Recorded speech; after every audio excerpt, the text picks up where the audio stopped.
உங்களை யாராவது கேலி பண்ணுறாங்களா? தினம் தினம் டார்ச்சர் பண்ணுறாங்களா? எதுக்குமே கவலைப்படாதீங்க. ஏன்னு சொன்னால், இந்த உலகத்திலே மனுஷனாக பிறந்த எல்லோருக்குமே நம்ம பெரிய ஆள் ஆகணும், நம்ம பெரிய மாடு மாளிகை கோடை கோபுரம் கட்டணும் தான் ஆசைப்படுவாங்க. ஆனால் எல்லோருக்குமே அவங்க நினச்ச மாதிரி அது உடனே நடக்காது. கண்டிப்பாக அதுக்கும் ஒரு நேரம் இருக்குது.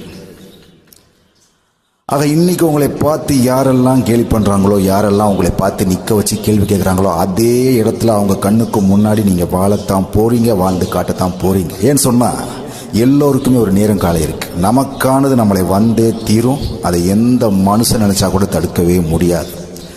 சப்போஸ் ஒரு இது நம்மளை விட்டு போகுதுன்னு சொன்னால், அது நமக்கானது அல்ல, அது நமக்காக எழுதி வைக்கப்படலை. அவ்வளோதான், இவ்வளோதான். எதையுமே நீங்கள் தலையில் ஏற்றுக்காதீங்க, எதுக்காகவும் கவலைப்படாதீங்க. நீங்கள் உங்கள் பாதையில் அப்படியே போய்கிட்டே இருங்க. உங்களுக்கான நேரம் வரும்போது நீங்கள் வின் பண்ணுவீங்க, பண்ணியே தீருவீங்க. ஓகே, சந்திப்போம் நண்பர்களே.